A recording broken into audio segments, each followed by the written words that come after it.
Guys, welcome back to another episode of the Fit Father Code podcast. As always, I'm your host, Luke Matson, and I am really excited to have my guest today be Josh McNeely. Josh, welcome to the podcast, man. Thanks for being here. Yeah, thanks for having me. These conversations between me and Josh have been ongoing for quite a while now. I was just looking, Josh, when did we start? Back in May 5th. It's been almost a year.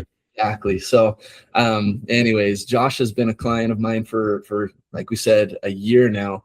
And what he has done in that year is absolutely amazing. And I couldn't take it anymore. Like, I had to get you on here, man, to have you kind of share your experience and share what you've learned throughout the process. And so I can't wait for the conversation, and I can't wait for everybody who listens to this to be impacted by it as well, because that's one thing I will say about Josh is when we have our monthly calls, most of the time, other people on the call always message me separately and say, Josh is the man. Like, Josh, he provided me with so much value today. Josh is doing amazing. Like, you're inspiring, dude, is what you are, really. And so I'm really happy to have you on here.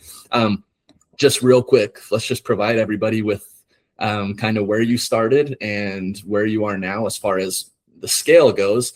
Josh, when he first reached out and when we first started working together, was at 362 pounds. And I remember you saying, Josh, that you were heavier before that. You had kind of gotten going on your own a little bit before we started. What were you at before? I'm not exactly sure. I've stepped on the scale before, and I don't know if this was my heaviest. I was probably above 380 at one point. Okay. Yeah. So, I mean, based off the numbers that we're seeing, though, 362 pounds, Josh is now at 278 pounds, which is 85 pounds of weight lost, man. And obviously, I mean, a lot of fat lost. Like, it's remarkable, guys. When you look at Josh's transformation photos, his progress photos, I don't know. It looks like a burden has been lifted from you. Would you agree with that? Yeah, feels like it. Yeah, for sure. Awesome, man. Well, and here's the thing, guys, there is no signs of Josh slowing down anytime soon. Like, I have no doubt that we're going to hit 90 pounds here in the next little bit, probably within the next month. And then 100 pounds probably within the month or two after that. So it's amazing, dude. Like I said, it's inspiring. And I really do every time I have a chance to hear from Josh or talk to Josh, I'm just like, man, inspiring. So Josh is here today to kind of tell his story a little bit. And so, I mean, honestly, I hope to talk as little as possible. Maybe from time to time, I'll chime in with either things that I've seen or maybe with just some questions, Josh, for you specifically. But I really do want to just turn the time over to you, man, and kind of let you lay this all out for everybody, kind of help everybody understand where you came from, maybe what got you to where you were at your heaviest of 380 pounds. And then, what was the breaking point and what has been the factor that has driven you the most to the point where you are now. So I'm going to go ahead and be quiet. Josh, go ahead and take over, man.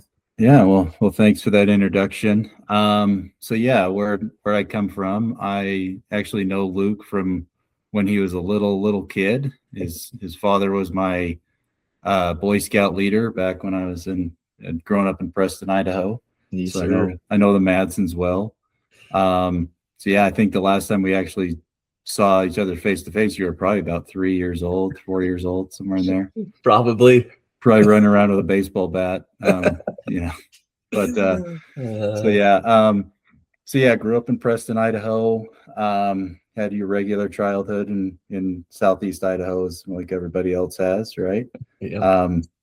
Was active. I come from a family that we were, pretty heavy set, right? My mother and my father were both pretty big people. I grew up with a bunch of brothers. So I have five of us. So I had 4 brothers. We had a basketball team, even though we didn't play basketball that much. I was more into football when I was younger. So that's what I did. So I did stay active then and wasn't too big. Was a chubby kid my whole life, though. I think, you could consider me that.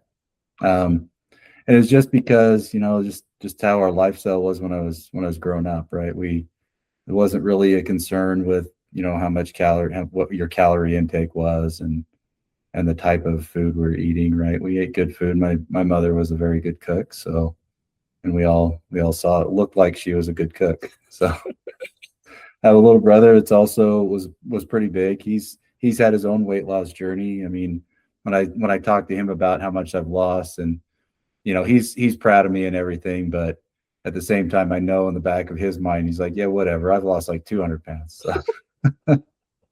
But he did it with like some surgery and stuff like that. Not that I'm saying that that's a bad thing, right? That's what you use when, you use whatever tools you need to get to the body you need to be at, right? For sure. Yeah. So yeah, he did well there. And so that's some of my inspiration, right? My younger brother, Jake. Awesome. Yep. So yeah, I grew up then, and some of my experiences were a little outside the norm, what most people do. When I was 15, my mother died pretty much from being complications of being heavy. She was probably about 400 pounds or so, and had a surgery that it was called a gastric bypass, but this was early days of gastric bypasses back in the 90s.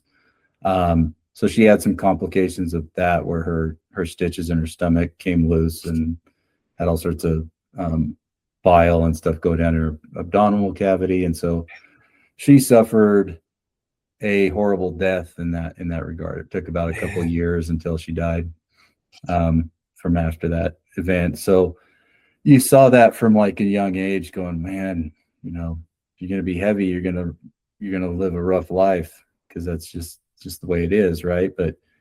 And you can fall into a victim mentality a lot with those type of things, right? Like you're young when your mother dies, and how you were raised. It's like, well, I've been predestined to be fat because, it's just how I was raised, or how my genetics are, or whatever else, right? Because both my parents were big. My dad also had that same surgery a couple of years before that went well. I'll put in air quotes, went well, right? Because later on he actually died of complications to that when I was in my 20s, just because he didn't take care of himself either following that. So it was a success when he had his gastric bypass. He lost a ton of weight with his gastric bypass, and then later on, what was it, like 10 years after that, he had some other complications that forced him to go in for an emergency surgery, which he didn't survive. So at 15, I lost my mother. At 25, I lost my dad, and both of them were from, kind of complications to being heavy people. So if you look at it that way. Do you mind me asking, Josh, how old were your mom and dad when they passed away? Oh, let's see. Yeah, I think about that because I'm coming up on being as old as my mom was. She was 48, I believe, 48. My dad was 62 when he died. Okay. Yeah.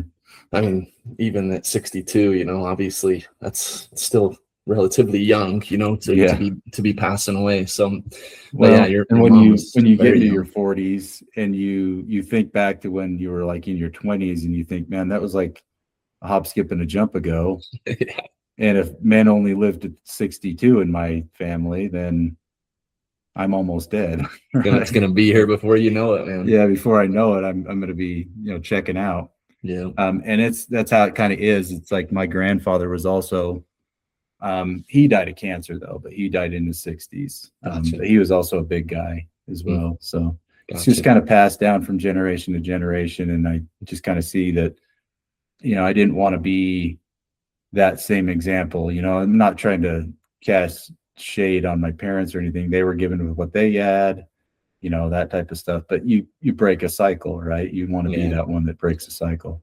Well, Josh, so, I hope, this doesn't, I don't know. I've mentioned to some of my siblings and like to my mom and dad that like I have been working with you, and And every time I mention the McNeely name, I mean, my parents are always like, "Oh, his mom was so sweet. Like we love Josh. We love Josh's mom." And I mean, your parents in general, and then your brothers too, man. Like I have a very faint memory when I was young. My brother Russ was probably close to Jake's age, who you've referred to already. And I mean, I have a very faint memory of my brother Russ taking me with him to like a high school basketball game or something, you know, and and I remember having like an encounter with Jake, and he was just so cool to me and just like so nice. And so anyways, man, it's like, yeah, we're absolutely not trying to cast shade on on your family at all, but yeah, because obviously very, very good people, but obviously struggled with this, right? Like this is a struggle. I only say that for like your audience, if you come from a similar type of background, right? There's nothing wrong with people that are heavy in the way that they live. It's not necessarily the lifestyle. It's just, I guess it's what you decide to be, right? Because you're going to have some things that are hard no matter which way that you want to live by it, right? If you want to have a lifestyle of fitness and things like that, sometimes that's going to be some work to put in, right? Or most times that's going to be some work. That's going to be hard. You're just going to have to pick what hard you want, right? If you're going to take an easy life on like, I will eat whatever I want, just realize diabetes and things like that are probably in your future, or complicate, you know, comorbidities are probably in your future. Exactly. Right? Yeah. So, I mean, let's not sugarcoat that one, but yeah, they're great people. They're great people for sure. Cool. Yeah, my mom was great. I get that all the time when I go back to Preston. There's a few people that still remember my mom, and you know, that's always great to go back and know some people that knew her. Yeah. Right. And I don't know him. I guess my dad, he kept to himself, so not a lot of people even know who my dad was in Preston anymore. Gotcha. But even though I lived there longer than my mom did, so which is odd. So it's probably similar to how I am, I guess. But yeah, so I did. So it wasn't that. I mean, I guess that gives you a sense of like the type of background that I have and kind of the education on that type of stuff that I would have had, right?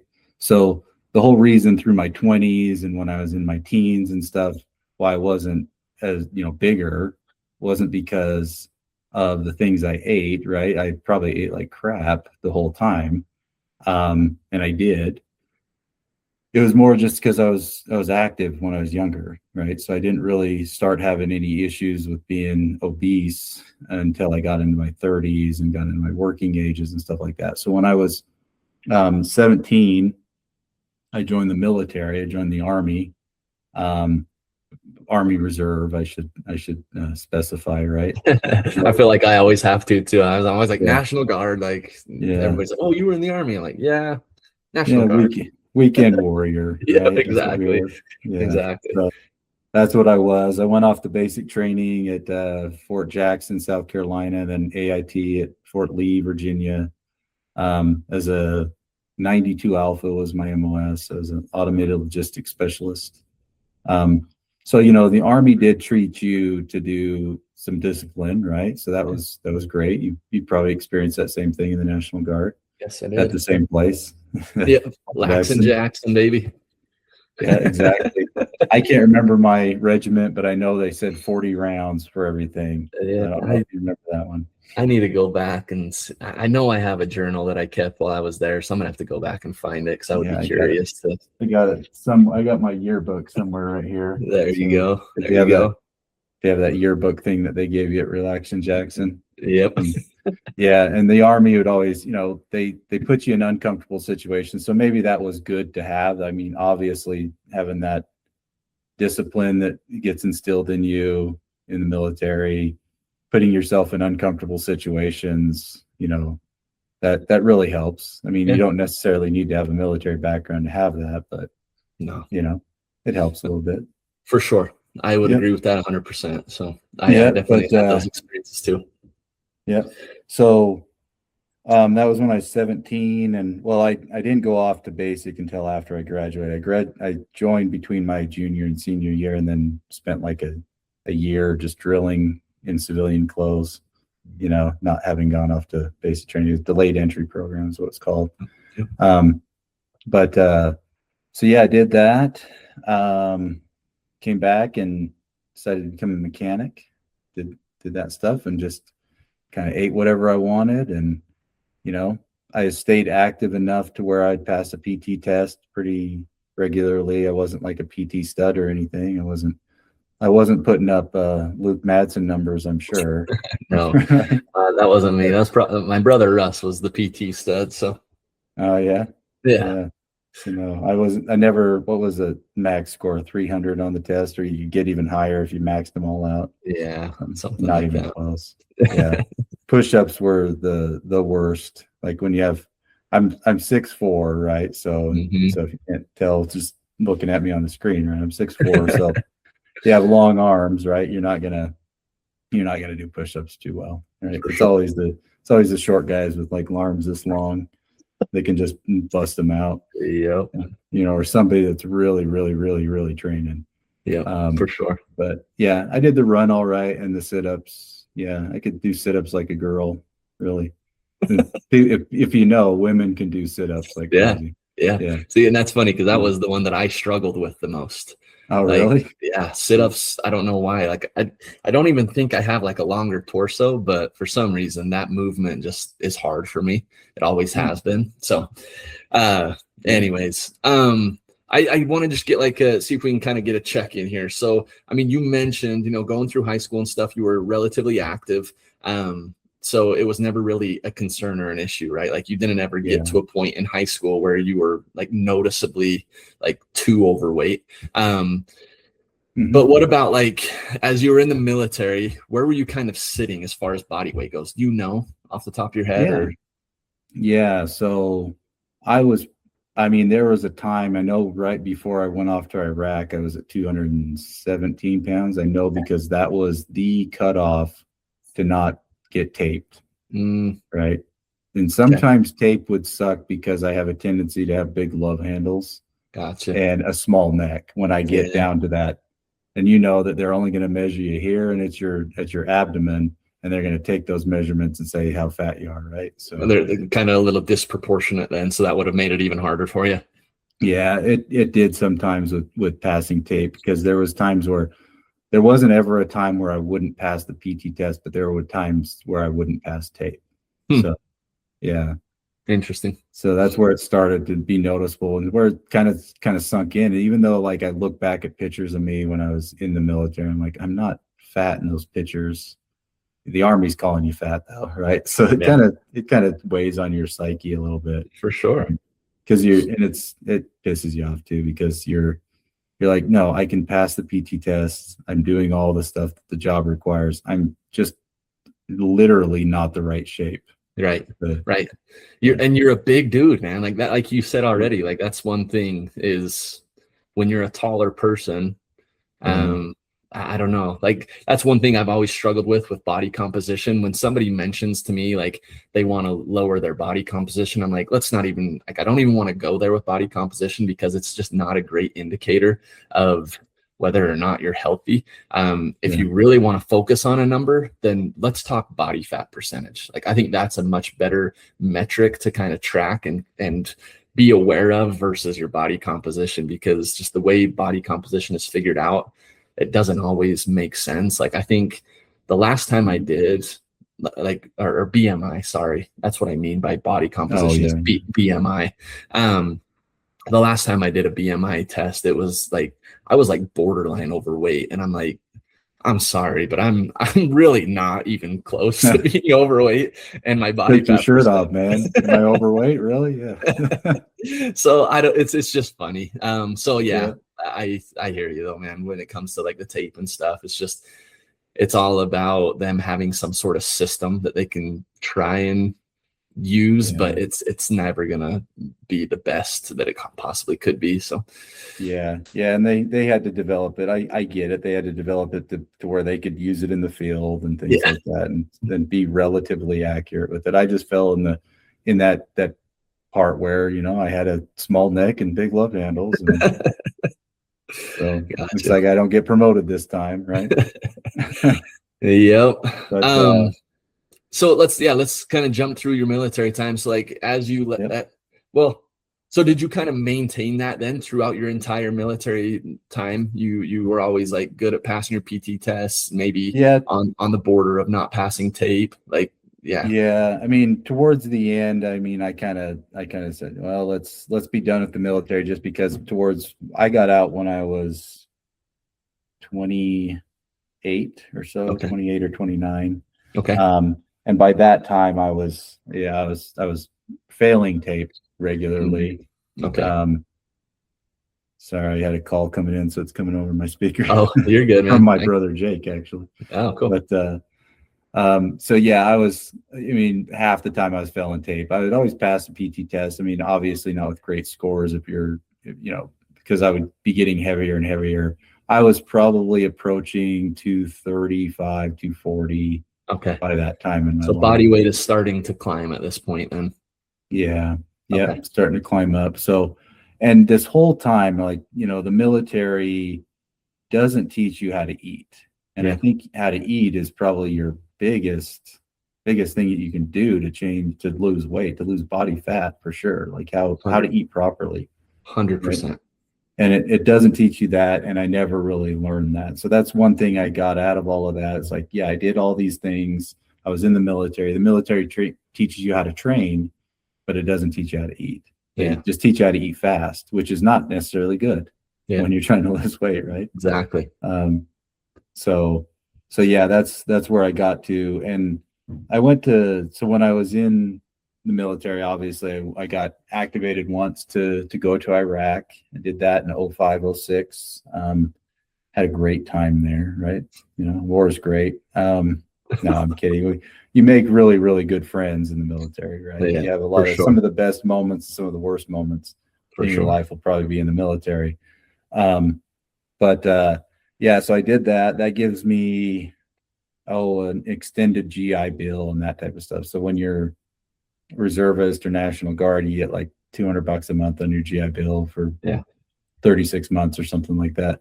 If you were to be activated for longer than a year, that like goes up to like $2,000 a month or something. Like, I can't remember what it was. It approaches the normal GI Bill you get with active duty. Gotcha. So I decided to use that and get back into school instead of being a mechanic for the rest of my life. I decided to go to school. I went to school for business, got a degree in accounting, a master's degree in accounting, sat for the CPA exam, passed the CPA exam. So now I'm a accounting and finance professional as a CPA, right? Woohoo for me, right? But so what that led me to, though, is that so now I'm out of the military. I don't really have a lot of motivation to stay fit, because like that was probably 90 to almost 100% of the reason why I would do anything, go running, go do push-ups, do sit-ups, just so I could pass the PT test as part of the job, right? Yeah. So now I'm out of the military and I'm in a profession where you just sit on your butt all day. So not a really good recipe and I don't know how to eat, and I don't really care what I eat, right? Gotcha. Not a good recipe to keep the weight off for sure. For the next 10 years. Let me ask you real quick, marital status. When did you get married? Was it somewhere like when you were in the military, or? Yeah. I mean, she wouldn't have been attracted to me afterwards, right? Just kidding. It was, I met her, my wife Joni, right before I started Utah State. Cool. So I just got back from Iraq, and in fact, when I met her, she was working up at Utah State University at the library, and I was maybe only a week back from the deployment to Iraq. Okay. And I was working at our drill center here just to gain some extra money that, you could use all your mutas, if you remember what those were, like training days and stuff. Training days. Yeah. So since I'd been gone most of the year, I said, yeah, let me use all the mutas that I need. I'm going to get more points towards retirement and stuff. Not that matters now, right? Yeah. But so I was working there. I was just burning a bunch of like documents and stuff that we were doing.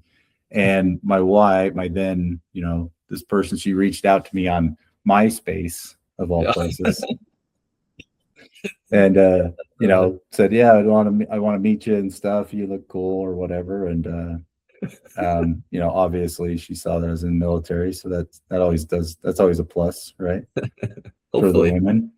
And so yeah, I told her, I said, well, I'm working over at the drill center. I'll come up when I'm done. I'll meet you at the campus. So I actually showed up in uniform to meet her for the first time, because that's obviously you got to wear a uniform. And in fact, the only uniforms I had were my desert camo uniforms. So gotcha. Walked through campus, found the library, had no idea where I was going on Utah State University. Found where her office was and chatted her up for a bit, and the rest is kind of history. We hit it off and went on some dates and eventually got married a couple of years later. So this was 2006, June of 2006, and then we got married in July of 2008. Cool. Yeah, so a couple of years later.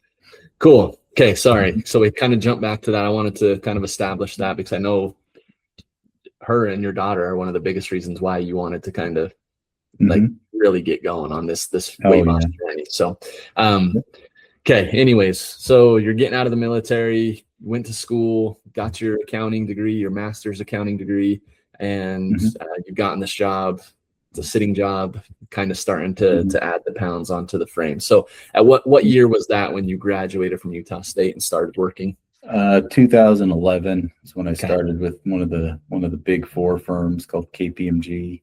Okay. Down in Salt Lake, and was doing a financial statement auditing and, drinking a bunch of soda, full calorie soda, right?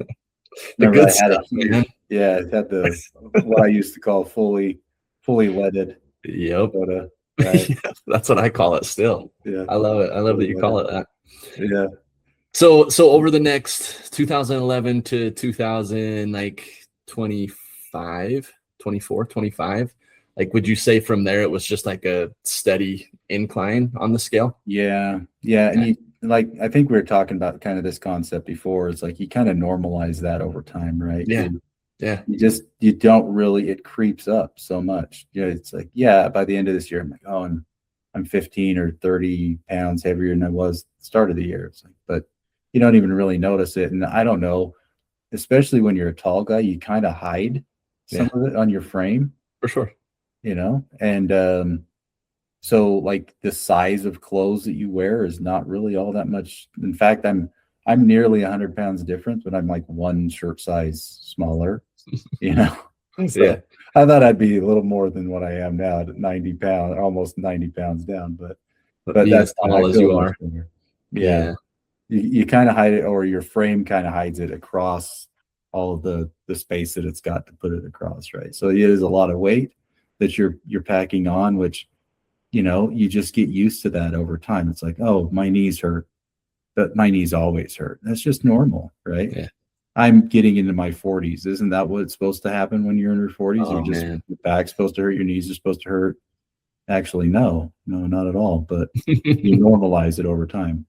I'm so glad you brought that thought process up too, Josh, because that's, nothing makes me cringe or like more frustrated when I see things on social media that it's like, there was one for a really long time that it was like entering your 30s feels like this, and it was like this really loud like creaking and popping noise, and it's like somebody standing up off the couch and they're like their body's cracking and stuff, and I'm just like, I hate that is the norm, right? Like I hate that you being in pain and your body not functioning as good as it once did is the norm. And I don't know. I mean, I could go on a tangent and a rant about that, but it's like the reason why is because we're not living the same lifestyle, right, that we were before.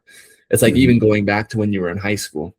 It's like, you were a teenager, but you were moving. Like you were doing a lot of stuff. You were playing football and hanging out with friends, doing who knows what, moving your body. And so the older we get, the less we move. And in a lot of cases, the less like we pay attention to obviously like we're not really paying attention to our diet in high school. I mean, some kids probably do nowadays, but I think for the most of us, it's like we're not really paying attention to that. And as we continue to not pay attention to that and get worse and worse habits with that and move less, it all compounds into what people get, like, and the justifications and stuff like you mentioned that come with it, right? It's like, oh man, it's only 5 pounds, or oh man, like, yeah, my knees always hurt, I guess this is just part of getting older, and those sorts of things. So yeah, the only thing that comes with aging is that, some of those less than desirable choices kind of compound. Like, you could get away with it a little bit more in your 20s. Yep. Now in your 30s, like, you overeat a little bit. Every bit of the calorie surplus is going on your frame, right? Instead of exactly, that type of stuff. So maybe your metabolism might slow down a little bit, but if you're doing what you're supposed to, you could. I mean, there's no reason why you shouldn't feel great well into your 40s, 50s, whatever. Right? Yeah, absolutely, man. Absolutely. I love that you touched on like the compounding effect too. And I just want to say this as well, like the compounding effect works in two directions, right? Mm-hmm. And you're totally seeing that now over the last year, like compounding efforts to be more aware of what you're eating, how much you're eating, how much you're moving your body. We're still working on the steps, right? But no, I'm just this week giving you a hard time, dude. No, like you've done amazing, dude. It just keep compounding this though, week after week after week after week, and here we are almost a year later, and it's like that compounding effect works in both directions. And so I love that you brought that up. So, yeah, it absolutely does. But yeah, you just kind of normalize things, and like you were saying, where it works in both directions, you normalize it to where when you first start this process, you kind of see it as something that's really daunting. Right. It's one of the reasons why a lot of people probably don't get into it. Yeah. They probably they put that off going, oh, that's going to be a ton of work. And, I've been there. It was all through my 30s going, I understand that there's a problem, that I probably need to make a change. But I'm like, I'm not yet at that point where I'm like, I really just, I want to climb that hill just yet. Right. Because you look at it as like an insurmountable mountain to do. And you're not going to ever climb any mountain without just taking one step at a time. Yeah. Right. I love that. And once you get going at doing it, you just you also get used to the effort, the level of effort and that type of stuff that it takes in order to do it. And that just becomes a normal thing for you too. Right. Yeah. So why normalize, oh, my back hurts, my knees hurt, I'm overweight, I can barely get up the stairs without being winded. You normalize all that, but you don't want to normalize, I go to the gym, that's hard. I make sure I eat right, that's hard, sometimes, right? But yet, no, you don't see that that's going to become a normal thing for you as well. Yeah. Yeah. I love it, man. I really do. And it's been so cool to watch you do that. So real quick, I kind of want to like wrap up your story here. So, I mean, you got your degree, you got your job, things kind of just compounded, over the next 14 years. Yeah. And then what was the tipping point for you? Like what was there something, I mean, you mentioned your brother Jake already. Mm-hmm. And to me, you've mentioned other things like your wife and your daughter. You've mentioned, mm-hmm. Going and seeing a doctor, and him mentioning that your A1C levels. Yeah. Please, sorry. I'm kind of giving spoilers here. So, I mean, Jake, he probably, he's an inspiration there. I mean, he got up to, he was big. I don't know if you want me to share or whatever, but he was well into the 400 something pounds. Gotcha. He might've been pushing 5 at some point. Gotcha. He was a big guy. So he got to that point where it's like, he's got to do something. So he went and had a surgery done. I think he had a lap band at first, and then he's had a gastric sleeve afterwards because the lap band surgery kind of went a little wry on him. One of the ports like wrapped around something in his abdomen. So he had to go have that taken out, and then he got a different one. But part of that, right, is going on. They don't just say, oh, you're really big, let's get you this surgery, right? Some of it has to be a lifestyle change. And so seeing him make at least that effort to make some type of lifestyle change was inspiring, right? Cool. To see like, oh, Jake can do it, and I'm tougher than Jake. Come on, right? Of course, you're the If big he can brother. do it, so can I, right? Yeah. So that helped to see that, like, okay, maybe this isn't as big a hill to climb as I thought. Because he's got a bigger one. You know, he was in a worse spot and did something. And obviously seeing my mom, and that was a concern even when he was going in to say, no, I'm going to go under the knife for this type of stuff. And how my mom ended up, how my dad ended up, that was like a concern for me, to where it's like, yeah, but I don't want to do that because of that experience with those two. Yeah. Right? So he was brave and did that, right? He realized, like, yeah, I don't want to do it either, but what am I going to do? I mean, you get to a point where, like, maybe you've got to do something drastic. So that's why I don't see people that are taking GLP-1s or doing those type of surgeries. It's like you're taking a calculated risk, I think, in those type of things. Like, there could be some side effects to those drugs, but guess what? There are also side effects to being obese, being extremely obese. There are some very well-known deadly side effects to that. So take your calculated risks, understand what you can do or where you think you're at, and make your best decision, right? Yeah. What I wanted to do is I wanted to at least give it a shot of avoiding any of those, right? Especially surgery. So, but I did pull inspiration from Jake.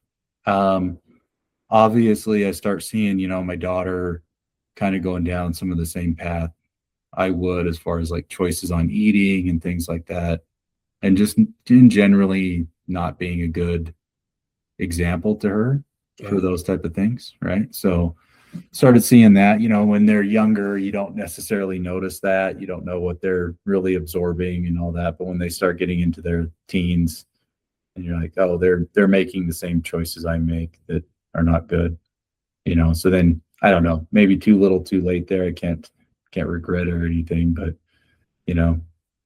I'm at least being an inspiration now. So I had that. So that was another little chink in the armor of me not wanting to change, right? Making excuses for why I don't need to right now. Well, real quick, Josh, before you move on, you mentioned to me though, like, your daughter notices, like, and you have taken her to the gym with you, and like there are like things that, so I don't know, like I just when you said, hopefully, like, too little too late, who knows, it's like, no, man, like I think you're doing an amazing job there at showing her, like. So anyways, I just wanted to make sure I mentioned that, and I know it sounds like that too, but anyways. No, she does now. Yeah, I mean, the other day I was in her room, and she doesn't necessarily keep her room the cleanest, right? But so I was in there saying, hey, you got to clean up your room, and oh, by the way, what's that stuff under your bed?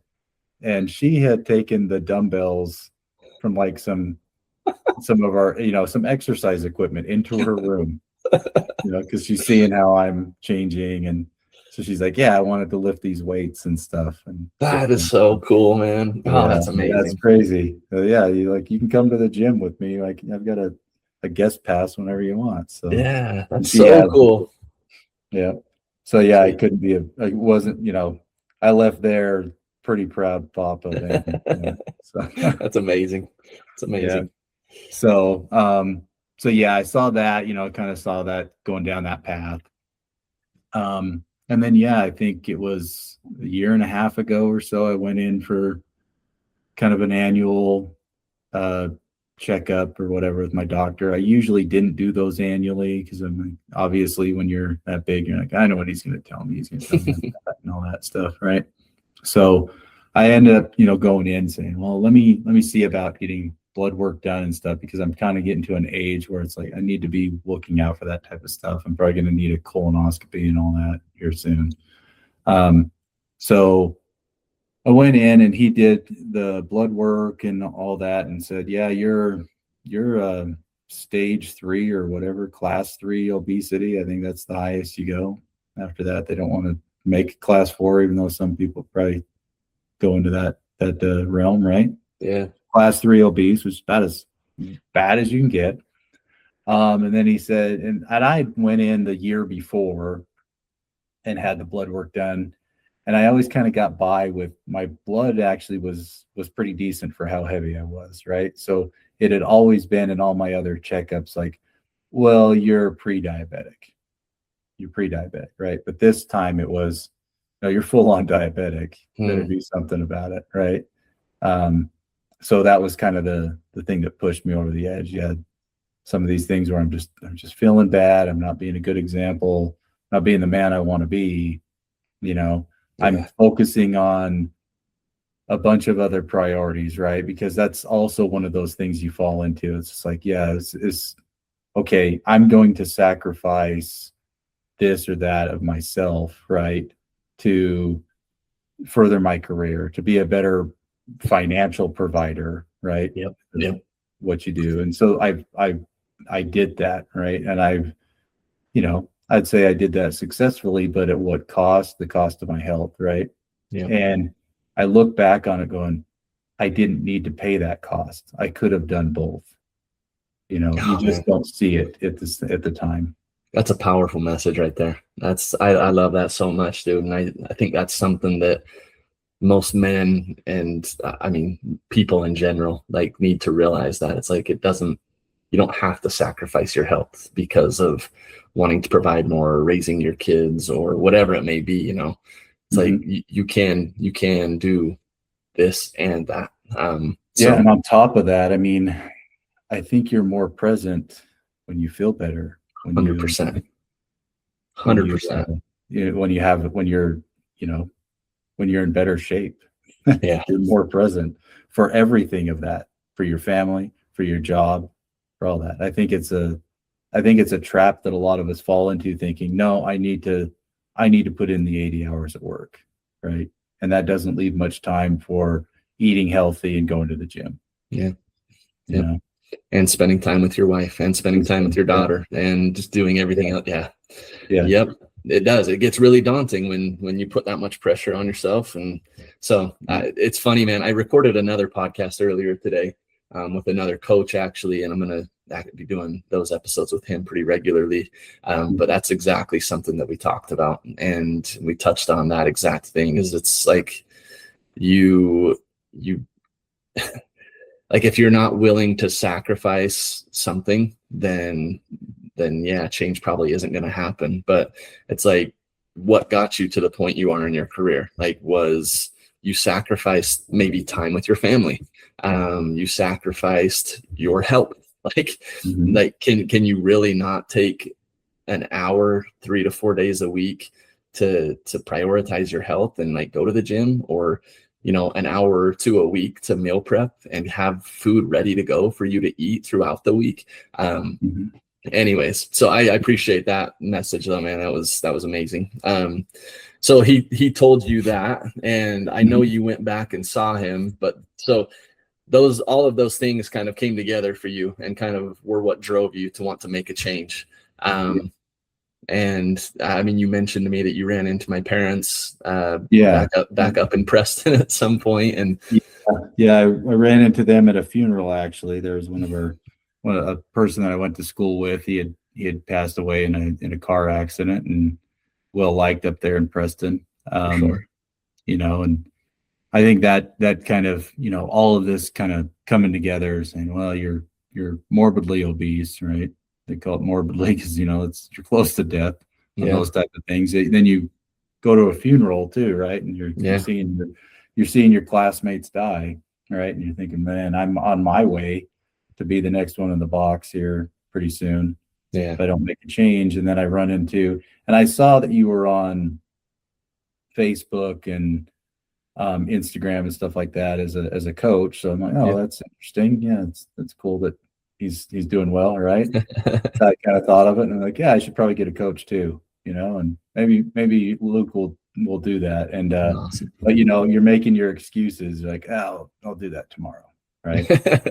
And then I was at this funeral, having those type of thoughts, and then I run into the Madsons there. It's like I don't know, maybe God's telling me something. It's a sign, man. It's a sign. But, get your butt into the gym, eat right. Exactly. Do something for yourself and for your family. So I love it.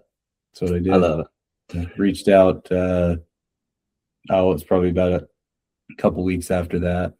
And Cool. Yeah. Cool. Well, yeah. And here we are now, Yeah. I'm coming up on 90 pounds down. Mhm. I guess 85 pounds. Yeah. It's amazing, dude. Like what an amazing feat you have accomplished. And just hearing your background, just everything that you shared, man, it's so eye opening. And I think one of the biggest reasons why I really wanted you to be on here and to kind of share your story, man, is because, well, I don't know. I guess I don't want to lump everybody into that, but I'm like, I would say that most people probably don't need to lose, 90 to 100 pounds. Mhm. But a significant amount probably need to lose a substantial amount. But to see you do this, man, over the span of a year is absolutely remarkable.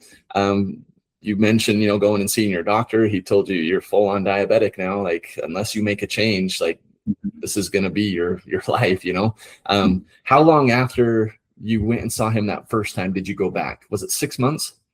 Yeah, it was. I think it was a little less than that. It was probably about 5 months in, and by the time we had been working together, and I think I was down 40 or about 40, 45 pounds at that time. Yeah. And that was enough to make it to where it's like, yeah, you're not even pre-diabetic anymore. You're just normal. You can come in a year or 2 year, whatever. Awesome. Yeah, that's great. He was ecstatic. He was like, I don't see this every day. And he's like, usually at this 6-month checkup there, it's like, yeah, I didn't do anything to change, and just put me on Jardiance. Just put me on this, right? They just want you to give him a drug. Mm-hmm. And he's like, Josh, you don't understand how rare this is. So he was over the moon that he could give me this news and all that and what I'd done. So he was more excited about it than I was, I think. Well, I'm sure. I'm like he said, like just seeing the same thing over and over and over and no change ever happening. It's like when somebody actually takes control of their life and make that change, I'm sure it's a really exciting thing, man. So that's amazing. Yeah. Awesome, dude. On that same note, you got to draw inspiration wherever you can, right? So one of his nurses there, she was like, yeah, you're doing great, man. And she shared with me that it's like, yeah, I'm down 150 pounds from when I was my heaviest. I'm like, oh, cool. Yeah. That's amazing. Chatted her up a little bit. How'd you do it? How'd you stay consistent and all that? And yeah, got to draw from those people. So hope to be one, right? For others, if I can. That's exactly right, man. Well, that's the thing, Josh. And I mean, not only the Fit Father Code, like I feel like we do have a pretty good group of guys. Would love to just continue to grow that group and have that group become a little bit more connected and associated with each other. And that's kind of the goal there. But I think you're spot on, man, with just, it's like you got to draw off of people who have done it, who are encouraging and inspiring, who want to see you succeed, because unfortunately, like, there's a lot of negativity out there, man. And I think that, as you touched on earlier, the victim card gets played a lot in this world. And it's really, really easy to just go along with that. And you absolutely rejected it and said, I want no part of that. Took control of your life. You're changing not only your life, but your wife's life, your relationship with her, your example to your daughter. You're changing her life as well, as you mentioned. It's like she's sneaking dumbbells into her bedroom now. Like, that's amazing. I was like waiting for you to say like there was a pile of protein bars or something under her bed, but the dumbbells is probably the best answer I could have ever imagined. Yeah. So that's amazing. Yeah, they're just little 5-pound dumbbells, but she's great. It's great. So yeah, great for her. So that's amazing. Didn't even notice, dude. Yeah. You graduated from the 5-pounders, huh? Yeah. No, they're on an exercise bike that we have here. It's actually right next to me here. They were on an exercise bike that, people get those equipment. So I've had some workout equipment before. My wife actually does use this bike, but it was supposed to be for me too, and I never use it. But I had a treadmill before. I had a really nice treadmill before the current one that I have now. And, you get them with those intentions of using them, and they just become the most expensive clothes rack you've ever bought. Right? As if they're in the bedroom or something. Right? Yeah, exactly. But no, we've been getting use out of them. I bought another treadmill because the one I had before I left in California, but Cool. Sold in California. I got a new one now. So that's what you kind of have to do. You have to find some ways of making yourself consistent, right? You have to plan through that to say, look, this is what I'm going to be now. This is my mindset now. I'm not somebody that overeats. I'm not somebody that drinks a whole ton of soda. I'm not somebody that does this. I can envision myself being 100 pounds down, 120 pounds down in a year and a half or 2 years, or however long that's going to take, right? Make whatever it is that you need to do as far as a goal, as far as something that's attainable, right? Just so it's not so far out there that you just never try at it, right? But you need to have that mindset to where you see yourself as that new person, and you'll be that new person. And it's both long-term and short-term, right? It's like short-term, I'm not somebody that drinks soda right now. I'm not going to be that person anymore. I'm not somebody, and I'm not saying you never have a soda, right? I'm not somebody that abuses my body with food. Let's say that. Not somebody that does that. And I'm somebody that shows up and goes to the gym. I'm somebody that gets my steps in most of the time. Yep.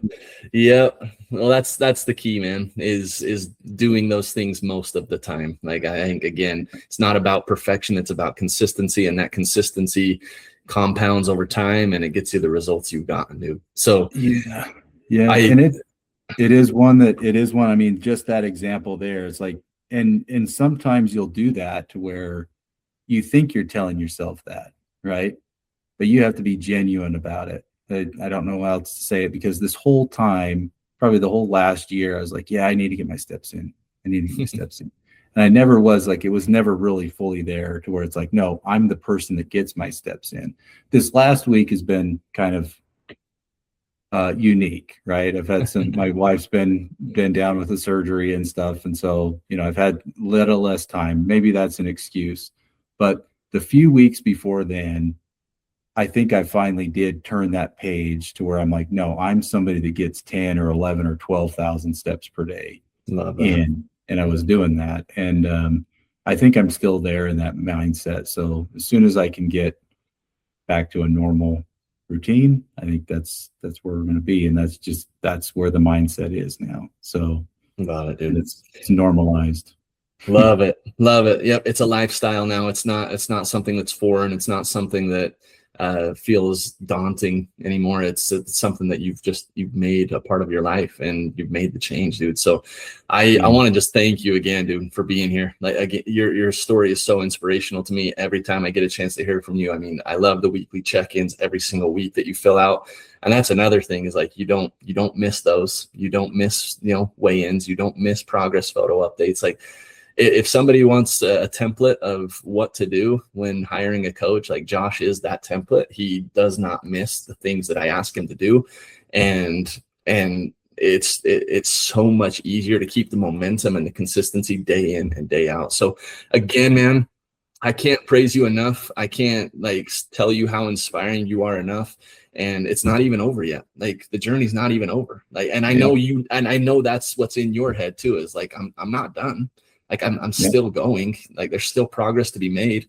And I look so forward, man, to seeing, as we maybe kind of wrap up a fat loss phase at some point, getting you into more of a maintenance level of calories, and get you eating maybe a little bit more food, and start adding some more muscle to your frame, and doing those things that are going to really change your overall body composition, dude. Like, that's the fun part, right? Like, this right now is you kind of put your head down and you grinded through this, and you've done an amazing job, but I can't wait for the next phase as well. So it's important to know that important for people to know that it's not going to feel like work all the time. Yeah. Right. You're going to normalize into that. And then, like you said, there's going to be another phase to where it's like, now you're in a maintenance phase, and that's going to kind of take some of that off as well. Right. Exactly, dude.